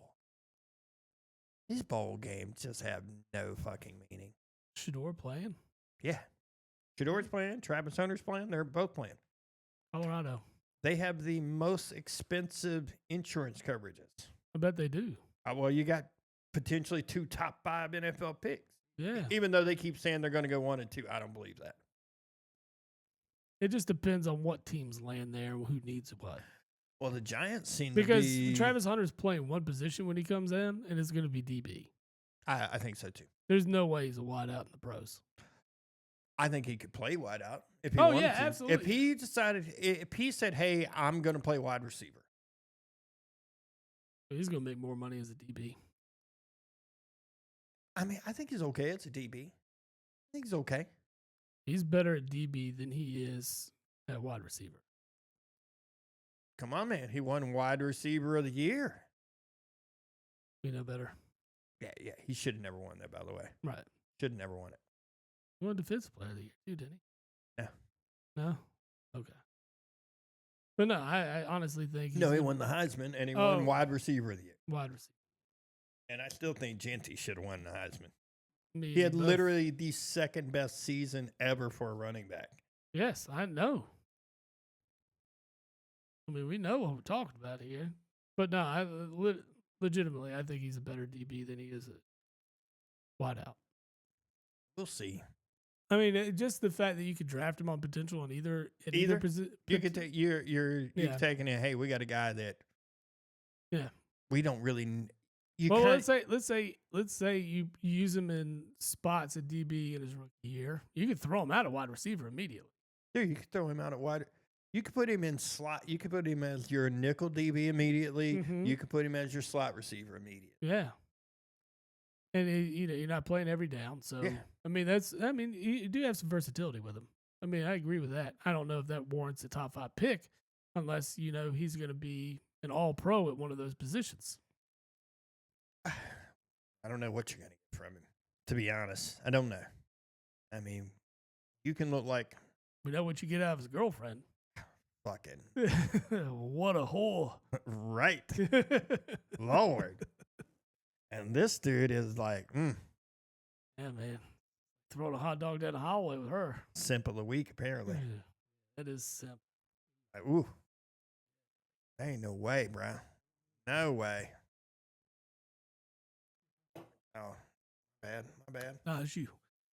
No, shout out to Con in the chat. Yes, sir. Jabo's back another week, baby. Bro is always here, man. Appreciate it. Very appreciative, brother. Yeah. Yeah, I mean, really what we got is a slate of... What's Con thinking since he's in the chat? What do you think on these playoff games? Oh, college football, yeah, that's what he's got. I'd like to see. I want to know. We've got college basketball. Talked about already ramped up. You had your slate of NBA games Christmas. Yeah. I think you had 21 million viewers or 28 million. Yeah, I remember I saw it somewhere. There was a stat for NFL Christmas Day. 30. 30? Yeah, Netflix is saying 30. Okay. They've had the 5 biggest streaming events in For the year. sports. 5 million views for basketball. Basketball's taking a hit right now, sir. Well, the way the game's played is not as exciting as it used to be. The way you lock down, the way defenses play. There's too much flopping in the game. There's Too much sitting. too much sitting. Yeah, the guys are always, especially the all-stars, pointing fingers here, and there. Like LeBron James wants to talk about how they don't have the college or the Christmas Day jerseys. Like, that's not a detriment to the game. It's not the Christmas Day jerseys, bro. It's not. I promise you, it's not. It's the lack of interest in a game in which players take games off all the time. Right. I'm not interested in watching the Sixers play without Embiid for 50% of the games. Yeah. Like, I'm not interested in a game where you're going to kick out Embiid for arguing with the ref. I'm not. I'm not interested in that. I want to see a good competitive game. I miss some of the hard-nosed defense that used to be allowed to be played. I hate watching guys flop around and do stupid shit. So it's like it's almost like who could draw a foul better. Yeah, that is a part of the problem for the game. You need to start suspending guys and finding guys for flopping. Egregious flops need to be penalized. I don't like the jacking 3-pointers up all the time. Like it is, I don't think that's going to change. I get the analytics side of it, but like I don't take a lot of what Gilbert Arenas says to heart. But he had a point. I was listening to one of his podcasts one day, and he was saying that what's wrong with the game today compared to when he was playing is it was points by every means necessary. Yeah. How we can score. If it means going to the basket, drawing a foul, and getting it from the free throw, cool. If it means taking an easy layup or a dunk, cool. Doesn't mean you got to jack up 75 threes in a game. Right. I know where you're coming from. It doesn't have the impact on the game like it did, like the high level dunks, the flashy passing, really kind of the hits in the game. It's the way, a guy going to the hoop and then getting annihilated. Those were some of the most exciting plays in basketball. A guy going in the hoop and fucking just destroying the defender. Right. Yeah. Going over him. You've been put on a poster. Just that stuff because we much rather get to the middle of the lane and then toss it back out. Yeah. And not risk the injury, not risk the hard foul, things like that. It is a shooter's game now. And I would like to see more of a hard-nosed attack at the basket type game. But, for the types of players that are in the league, on soft guys. Well, I think social media is allowed for that, right? Yeah, they're Look soft. at Kevin Durant for instance. He's soft. He's soft. a great player. Great player, but you're soft. He's soft. Yeah. No, and you've seen like Kevin Durant talk shit about these guys and how soft they are. Right. I said Durant. I meant Kevin Garnett. Yeah. Yeah. Did I say Garnett? Yeah. You said Durant, but I know you meant Garnett. I meant Garnett. Garnett talks about how soft these guys are. And they are. They soft. They all soft. Like, you imagine trying to go against Charles Oakley? Now? Well, in his prime, not now. I think I wouldn't want to do it now. Probably not. I wouldn't want to do it now. No, exactly. You saw the video of him getting thrown out of Madison Square Garden. Did he look like he wanted any part of that then? I wouldn't. Those security guards were probably like, you want me to do? No, thanks. If you want me to do that, I quit. I quit. I quit. But no, man. Oakley, Rodman. Yeah. Oh, Rodman. Lambeer. Yeah. The Celtics weren't any better with. Well, and you also miss like the shit talking, like Larry Bird just being in somebody's mug. All the video, like they said between like him Garnett and Jordan, yeah, that it was Bird and Jordan were like the ultimate shit talker. Right. Well, we've all probably heard the story of Larry Bird like being felt disrespected by being a white guy on him. He's like, why is there a white guy on me? And as he should have.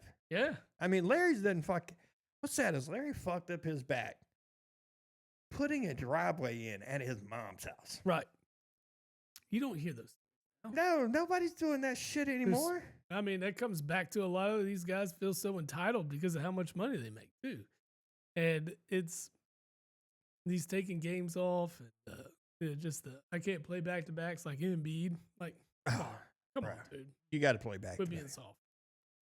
And the thing is like Embiid likes to talk shit, and like Embiid seems like he could be that guy, but he's not because of his actions. He's soft. He's soft. He's soft.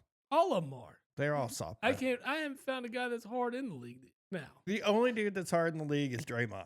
That's it. Draymond, but he's soft. But he too. has soft stuff too.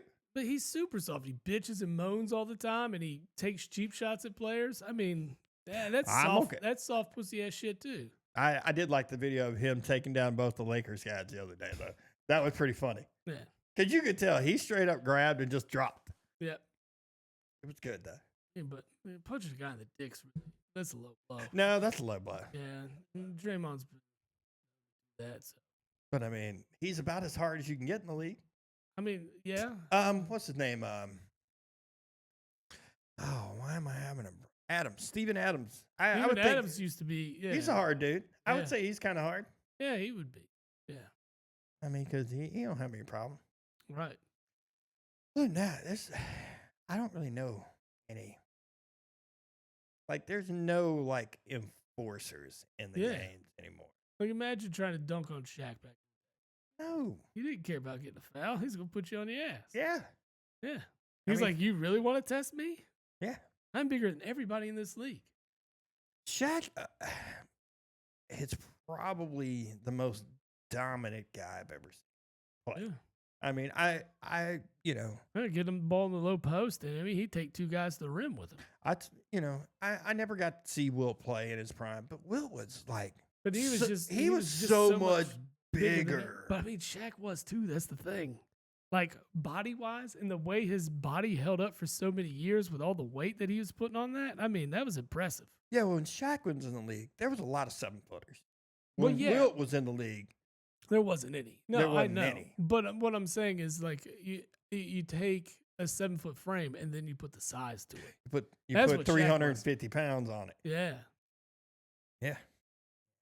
Because even Elijah, I think at 7 foot, 7'1", was only like 270 Oh or yeah, something he like wasn't that. thick. He wasn't thick. He was all muscle. He was, but his God, man, that guy was fun to watch. He's just he step back and take a little 15-footer in your Dude. face. The hook. I mean, everything that man played with. God, he was fun to watch. The 2 titles that they won when Jordan retired.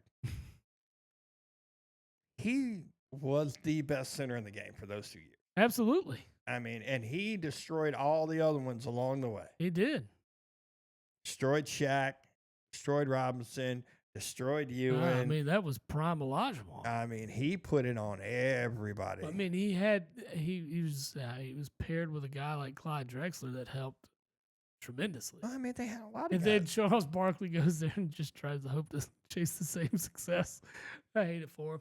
Well, I mean, That's the he end of tried his it career. there. I mean, there's a lot of guys that tried to win titles. I mean, look at Malone going to L.A. L.A. Oh, that was when he had Gary Payton. Gary Payton going to Malone, L.A. Steve Nash. Yes. Kobe. It's weird that team still couldn't put something together to be. I mean, I know Gary Payton was on the back end of his career. Karl Malone was on the back end of his career. Nash was still pretty good. Yeah, but Malone was right off of 2 years removed from an MVP season? Yeah. I mean, you see how quickly it drops off. It does drop. I don't know. What else you got? Pro Football Hall of Fame finalists were announced today. I have not had a chance to check it, but I've got the list right here in front of me. I know Eric Allen's on there. Eric Allen is a finalist. Yes. Jared Allen is a finalist. Willie Anderson, Jahir Evans, Antonio Gates, Torrey Holt, Luke Kuechly, Eli Manning, Steve Smith, Terrell Suggs, Fred Taylor, Adam Vinatieri, Reggie Wayne, Darren Woodson, and Marshall Yanda. Well, Kuechly's in. I think Kuechly is 100% in. Eli Manning will be in. I think Eli's His last in. name's going to carry him in the 2 titles. It's the two Super Bowl MVPs. Suggs too. Possibly. The ones I don't really know. It's really hard to talk about offensive linemen. Yeah. I mean, they're the cornerstones of teams, to be honest. Without those guys, I think Yonda could get in. Yeah. What you got? Adam Vinatieri too is the other one he said, right? Yeah, Adam Vinatieri's in the there. lone kicker on there for first time. I I think you end up passing on a kicker first round that year. Yeah, or first ballot. I don't think he gets in. Me personally, I think Steve Smith should go in over all the other receivers. Smitty, absolutely. Reggie Wayne could have an argument. He's got more yardage than Reggie Wayne. I know that. He's got more yardage than every other receiver up. Reggie Wayne. One. So? On the back. He was the number 1 receiver on that team, wasn't he? It was because he was emerging over Harrison at that time. Maybe. I might be wrong, but I feel. Are you saying that's what makes Torrey Holt above him too? Nah, his NC State status does. Yeah, get out. The fuck out of here with that bullshit. No, Steve Smith is actually like 6th in all-purpose yards. No, I mean I agree with you. I do agree with you. I'm just saying Reggie Wayne has an argument.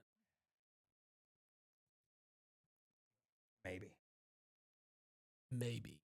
No, I mean I think Reggie gets in. I'm not saying like. I like Smitty. I agree. I think Smitty should be in. I mean, I didn't think 100%. Andre Johnson should have got in last year overseas. No, I think Smitty had more playoff success, more yardage, everything. Yeah, he had more. I think, but Andre Johnson had been on the ballot longer, and I think that's probably where the push came from. Yeah, well, the push is awful. Yeah, but I mean, that's just how this Hall of Fame ballot works. But you're talking about Kuechly and Manning are definitely. I think those are going to be. I think Eli's getting in. I'd like to think Luke gets in. If he doesn't go in this year and goes in next year, it's not going to hurt my feelings. Yeah. Kuechly's. I think Fred Taylor. Man, I'm having a hard time. Fred Taylor's a while, I think. How long you go? And then you got the. That's the modern era guys, and then you got the seniors category, which one of my favorite players is in, and actually 2 guys that I'm actually rooting for in that category. Sterling Sharp. Yeah, Sterling Sharp would be cool. I'd like to see him get in, and then the coaches category, you have Mike Holgram. Yep. Yeah. Yep. So I think Sterling gets in. I think he's going to be the one. They have to at least get a minimum of 1 and a maximum of 3 from that category. Yeah. So I think Sterling's going to get in, man. He was on his way to being a bona fide Hall of Famer before he hurt it. I mean, Jesus, dude, he'd had 10 more years with Brett Favre throwing him the ball. I get it. He wouldn't have gone anywhere. You know what I mean? Yeah. I think Gates gets in, right? I don't know. I don't know if he gets in first. What do? You put his turf toe in there first? Like, instead of like have a bust of him in there, you just have a toe? It's toe. That man was out with turf toe all the time. I don't think Jared Allen gets in this year. No. I mean, if you look at his, where is Jared Allen on the sacks list? He's not top 10. You don't think he's top 10? I don't think he is either. I don't think so. I don't think he is either. Let's see. All-time sack leaders. I do not see him anywhere close. Terrell Suggs is 8th on this list, by the way. That's why I think Suggs is on O. If he doesn't get in this year, he definitely gets in next year. The whole Luke Kuechly stuff. I didn't realize, we were talking out of it before, but like those stats are stupid. He's phenomenal. Stupid. I did not realize that in his 8 years, he led the NFL in tackles, all linebackers in tackles. Like, it was just stupid numbers. Kuechly was phenomenal. Yeah, he got out before the concussions got him, and I don't blame him. I mean, really, it would be kind of a shame for Smitty not to go in and Kuechly be the first, like, all-time Panther. No, man, they got that last year, brother. Peppers went in last year. Oh, that's right. Yeah, Peppers did. But, I mean, Peppers is split his fourth. career. Yeah. He spent a large chunk in Green Bay. Well, he spent And a chunk in Carolina. Then he went to Chicago. Chicago. Then he went to Green Bay. And then he went back Chicago's the other one. He went back to Carolina. Yeah.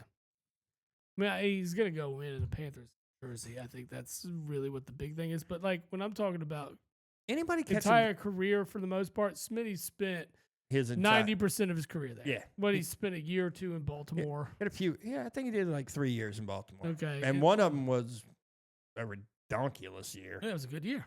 And then he was having the same type of year. Kuechly never put on a different year. No. So I like that kind of loyalty. You don't see it anymore. I mean, it was 8 years. But I mean, I don't think he'd have gone.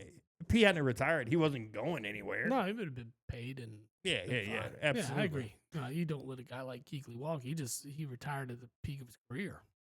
Yeah. I mean, if what was homeboy's name that played for San Fran that went in last year too? He's a linebacker that cut his career short too. Oh, I know you're talking about. I'm having a brain fart about it. I'll remember it on the way home. I'm sure. I'll be sitting around. I see his face right now. Yeah. God damn it! Now I gotta Google it. It's gonna drive me crazy. But like, it's right there. I'm like you. I can see Patrick Willis. There you go. I mean, he kind of did the same thing. Yeah. No, you're right. But I mean, other than that, man, did Con ever respond to our college football playoff prediction? No, he did not. Shame on you, Con. It's all good. Anyway, am I going to break Bruce Smith's sack record of 200 sacks? Probably not. It's a ridiculous feat. I mean, Peppers played how many years?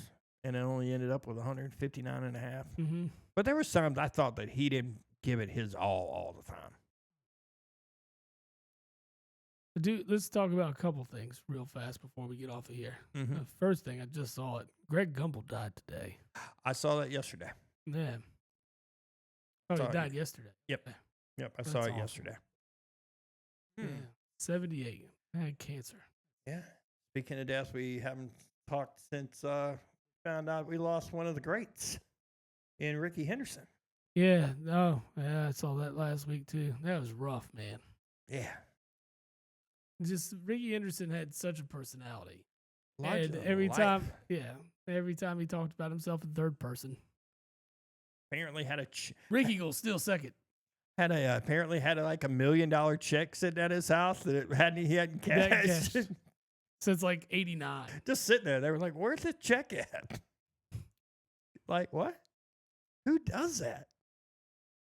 Yeah, I saw the Will Clark interview talking about, I guess they were in spring training.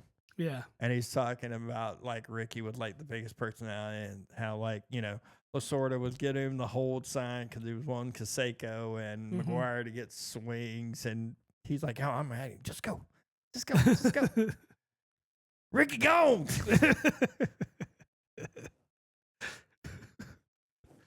Ricky's definitely one of the best.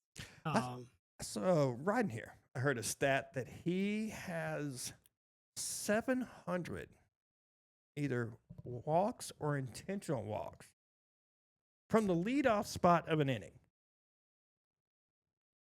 Why? I don't know. Because if he gets on first, he's getting the second. Yeah, I know. That's why I don't understand. Why would he have that many? I don't know. Walks? It was some stupid number. I think I sent it to you.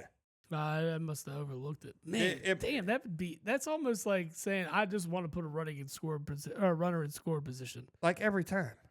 Yeah. Yeah, I sent it to you this afternoon. It was an Instagram reel. I'm almost positive I sent it. But it was stupid stat. Yeah. I sent you some Tiger Woods stat too that was dumb. What about his son getting a hole in one? He's gonna have to pay. Yeah, John Daly's no, there's another one. From like I think it was 2007. Was it 2005 to 2017? It was a 12-year span of Tiger's career. Just in majors, just in the major tournaments. He was the only golfer to be under par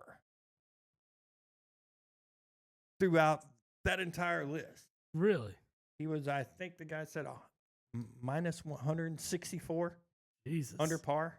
164 strokes. Yeah. Better under than par. number 2. No.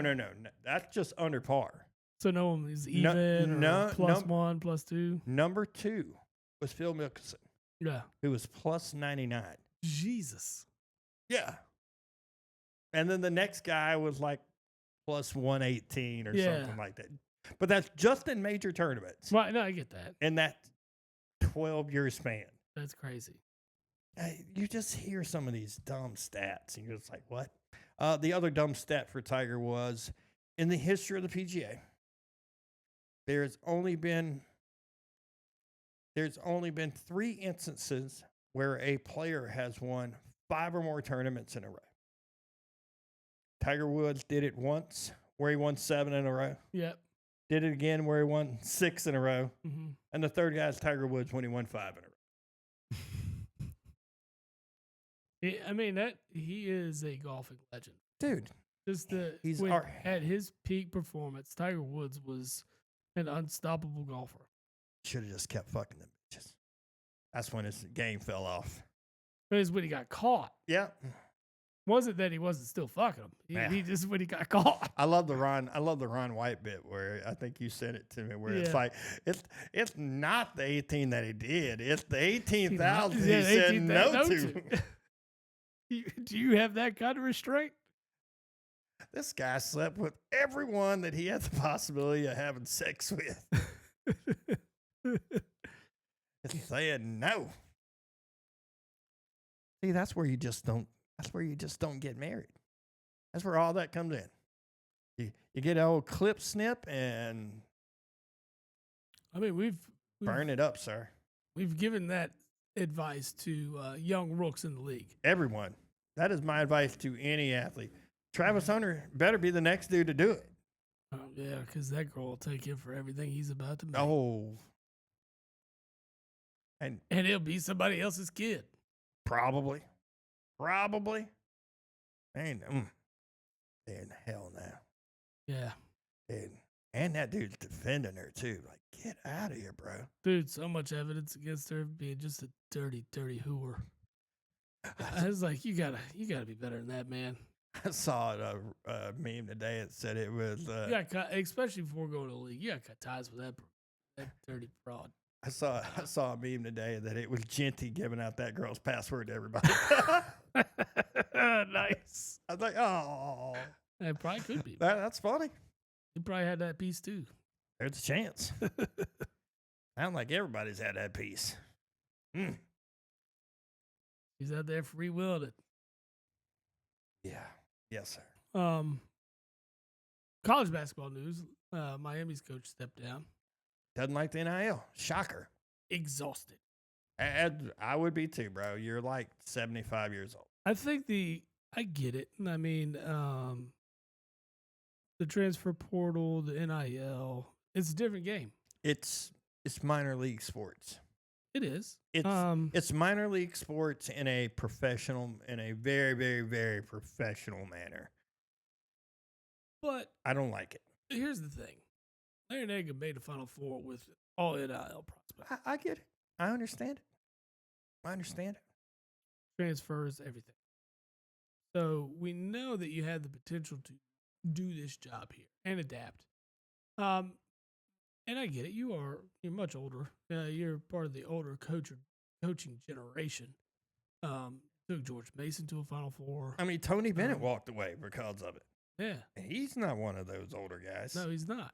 I just think it's going to take a special type of coach to be able to navigate the foundation that's college basketball, college sports in general. Well, right? I think a lot of these old guys aren't gonna like. No, I mean, I think that's why you saw Jay Wright get out. I think that's. I mean, it's Roy Roy Williams Williams get left out. because of it. I think Coach K probably retired a little earlier than expected because of it. Yep. I think the next ones you see on deck are going to be guys like Boeheim probably did the same thing. Yeah, Boeheim probably just like, oh, nope, this is more than I wanted. Yeah. I like cheating instead of it all being on the table. I mean, I get it. I mean, I think you're going to see it with Calipari soon too. I mean, because he's so egotistical that he just thinks his system's eventually going to work again in this league, and it's not. I mean, is he a great recruiter? Yeah, absolutely. And now he's got all the NIL money he can possibly want. So, I mean, it doesn't matter. I mean, he's proven at Kentucky he could put together a roster. Arkansas, he's put together a roster, and you've got the talent there, but the product on the floor is not going to be the same. I mean, you've got to be able to coach. Professionals at this, right? Because I mean, some of these guys are going to be making a lot of money.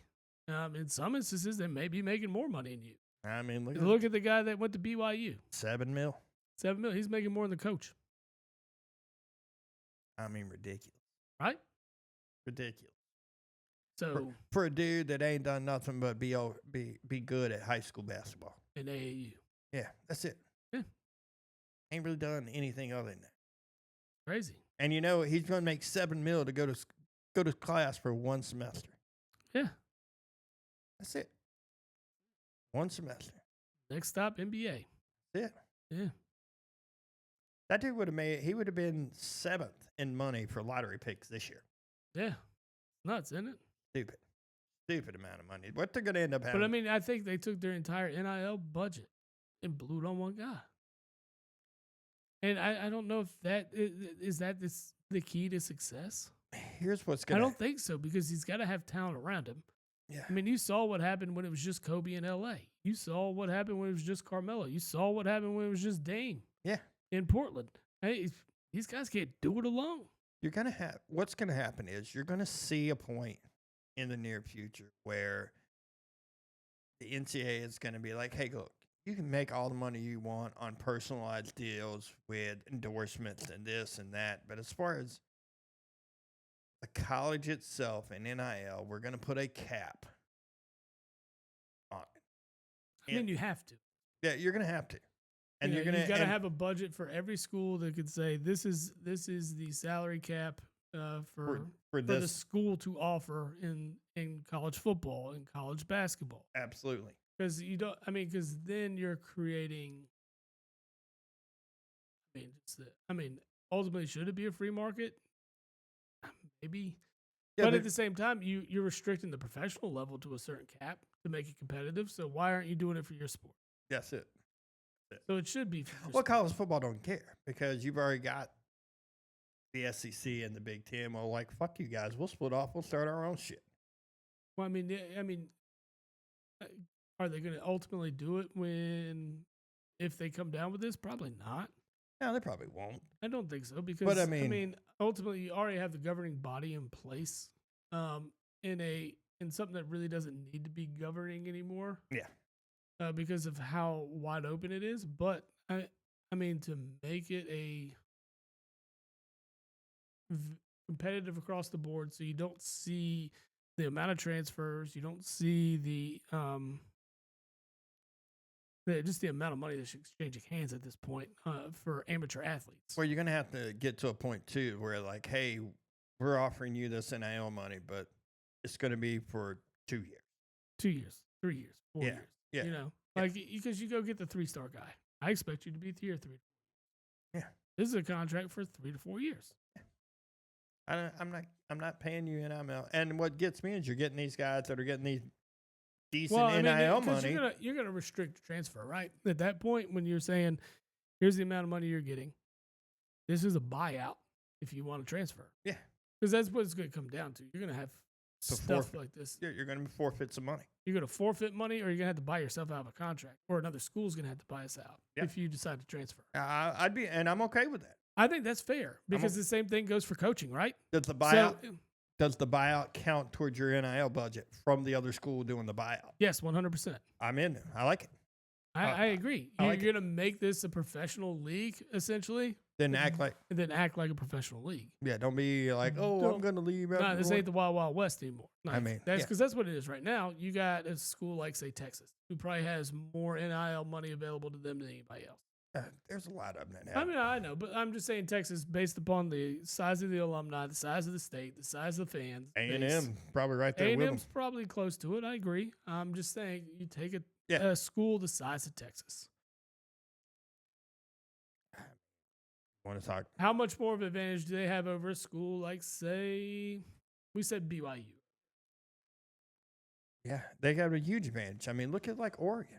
Mm-hmm. I mean, Phil Knight's come out and pretty much said, Open check. Whatever you need.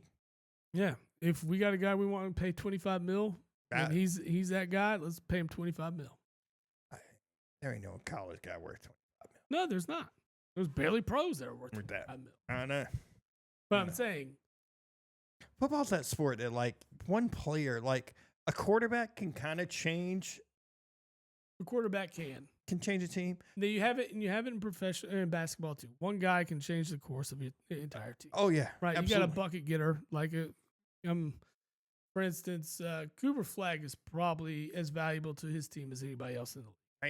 He leads them in all statistical categories. Right, Or exactly. At one point in time, he did. So that's what I'm saying. Like he's one of those guys that's going to alter the course of your entire season. Yeah. So you'll have other guys like that that come along. There's not very many. Let's say for what we know, like 2012 Anthony Davis. Yeah. He wasn't a big point getter, Yeah. but I mean defensively, and just the amount of attention he required when they were all on offense. Yeah. It changes the way teams defended that team. That team was deep as shit. So, I mean, they had 10 starters. Yeah. 10 legitimate starters. Zion Williamson. Yeah. I mean, when he was in college, I mean, he changed the course of Duke that year. Yeah. I mean, there's been plenty of guys, right? So, those are the types of players that are going to change the course of a team. But those are the ones that are worth probably the $7 million. But for like a school like BYU, let's say, I guarantee you their budget's not much more than the $7 million they're giving the kid. Yeah. For basketball, like I just And don't see it. you're not going to get anybody else to come play with him.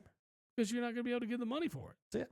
Unless there's some donor that we don't know about in BYU, some Mormon that's just giving a fuck ton of money out here. It's the dude that owns the Jazz and the Utah Hockey Club. Yeah. So he's just that billionaire. He's sitting himself there so he can be like, hey. He's a BYU alum. So like if he wants them to be good, he can make them. He can make them good. So did Utah ever decide on what their team name is going to be? No, they're just going to be the hockey club for this year. Right. I know. I thought they voted on everything. It was going to be, I mean, Yeti is 100% the best. I like that one. Yep, Yeti. Like that one.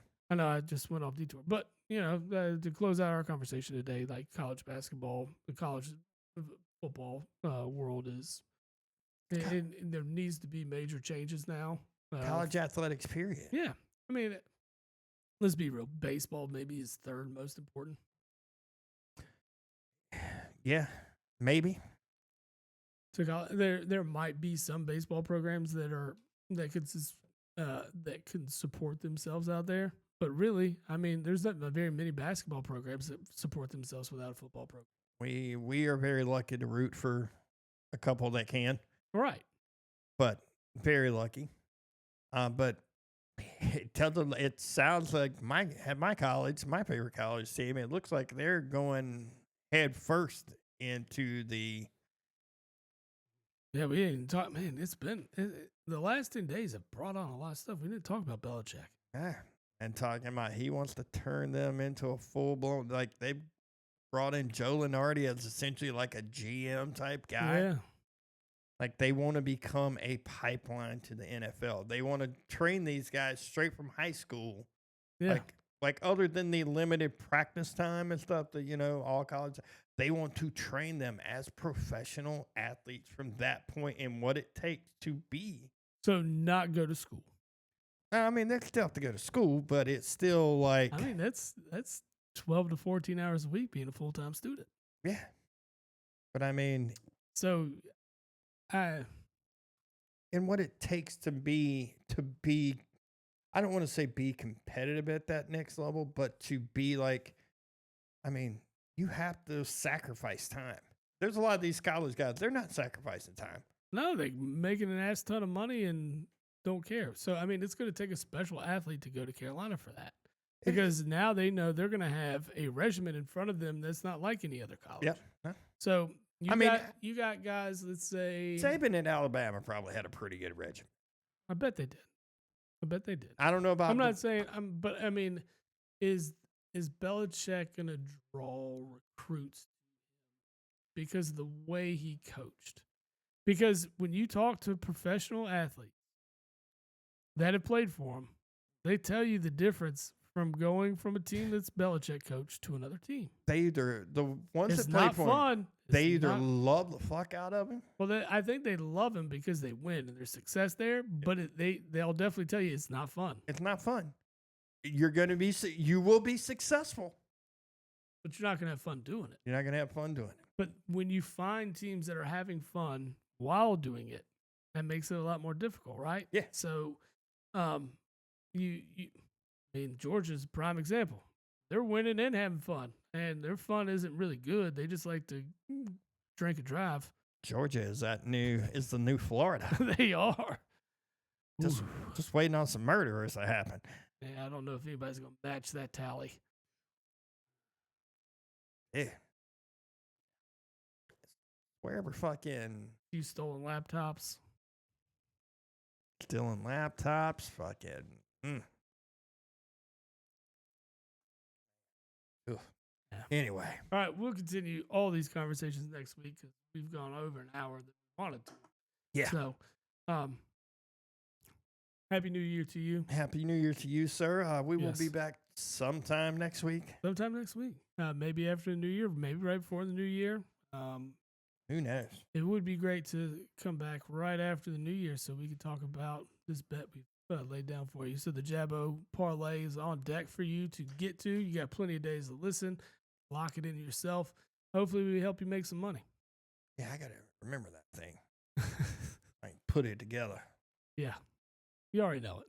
I know. It's only 5 legs. Yeah, I'm not even going to do the fifth leg. I'm just going to go with I'm not worried about the Penn State money line. Why not? Throw it on there. All right. Why not? It just makes it a 5th leg. It ain't going to increase the odds by much, but hey, 5th leg. Let's go. I'll do it. I'll throw it. All right, then. Next week, sir. Till next time, bro. Yes, sir. We'll see you later. Later.